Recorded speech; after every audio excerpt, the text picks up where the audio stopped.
the topic of the narcissist twisted cycle and how they go from one target to another, to another, to another, which that's a life I don't envy. Can you imagine the turmoil? Can you imagine the juggling? New supply, X supply, old supply, new supply, on the hunt for more supply. Oh, this one from 10 years ago called me, or I can call them, or chaotic, dramatic. That's what they crave, right? Steady, easy, quiet. They need some kind of ruckus.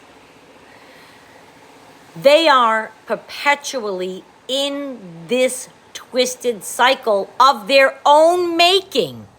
You might say, well, why would they choose that? Why would they choose to leave their family? Why would they choose to cause such chaos? Why would they choose? It's a need they have.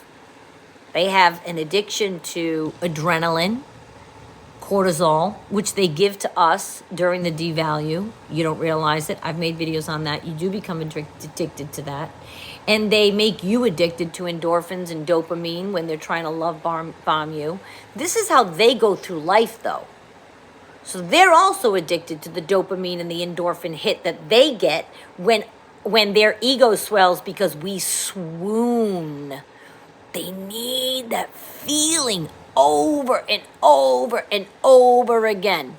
They need it from new. They need it from multiple. They need it, okay? This is why I said in the last video, I don't care if your narcissist, it looks like they're in a relationship for 10 years, and maybe technically there's not been any cheating.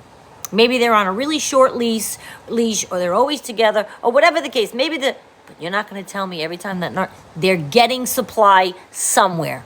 They're flirting with people at work. They're flirting with people out in a bar. They're getting some kind of, they need it. They need their ego fed. And tried and true at home doesn't cut it. I'm the biggest, my mother calls me a perpetual cheerleader. And I was a cheerleader and I was captain in high school. Okay? There were 3 of us, but I was one of them. And my mother says, you are perpetually a cheerleader. You try to lift everybody up. Well, I'm the same way in a relationship, all the way back to my high school boyfriend, for whom I was his cheerleader. I lift people up. That's what I like to do for people. I think that when somebody has something positive about them and you see it, I'm the type, I'm going to tell that person. Now, some people gatekeep it when they see something positive. You know the type. They'll never give you a compliment.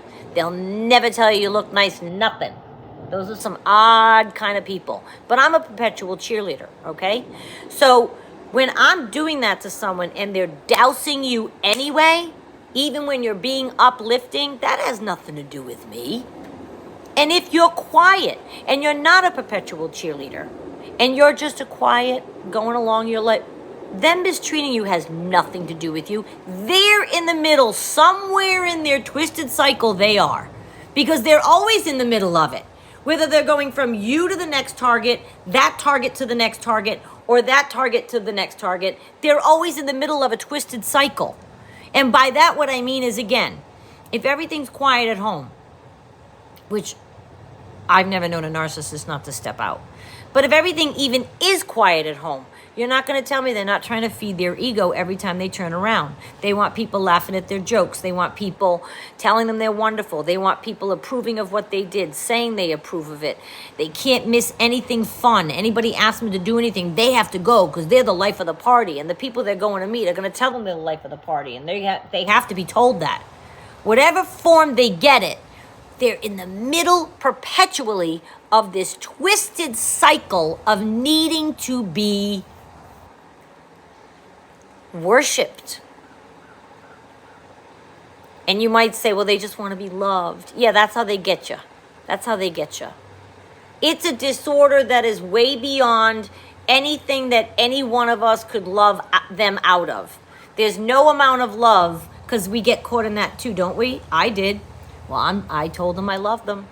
And I said it, and when I love someone, it's unconditional, and I'm not leaving their side, and they can have this temper tantrum, or they can devalue me in this way. I'm going to give them another chance. Maybe they were having a bad day. You had to hear me.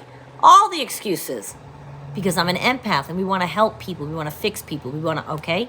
It doesn't mean you should let people walk all over you, and that's what I'm working on. The flawed parts. The flawed parts. Flawed parts of empathy and codependence have been what I've had to work on for years and years and years, because I would put somebody else's happiness above my own. Well, that's codependent. Narcissists eat that up. They eat that up. Sure, you can walk on my face if it makes you feel better. Sure, just, just walk right on it.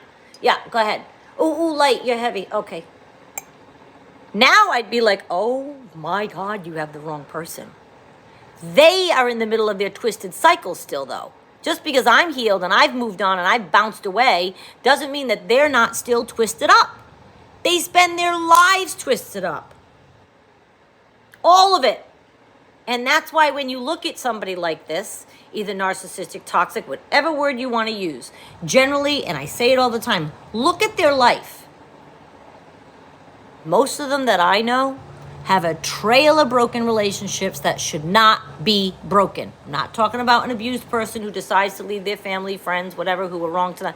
I'm talking about you look, you meet them, you see the family, you know they're nice people, you're like, well, something happened here.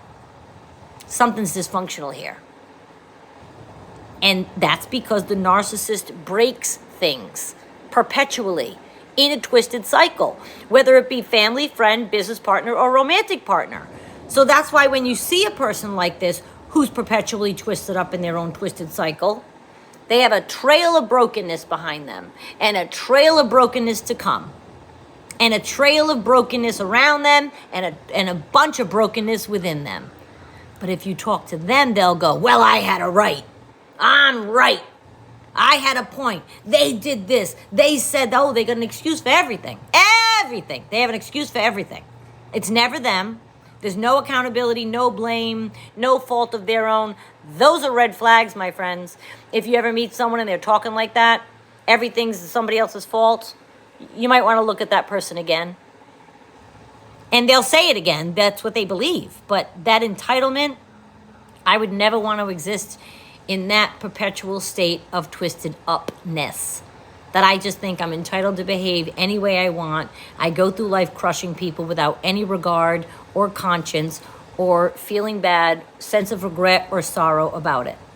I thank God I'm on this side of the coin, which is a healthy side of the coin, and I do have empathy, and I do care for others and how I would make them feel.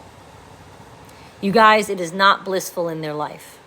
And I wanted to make sure I said this outwardly so you understand wherever they are, whatever they're doing, they are perpetually living a life that is twisted up. Have a good weekend, you guys. Thanks for watching, and I'll see you Monday.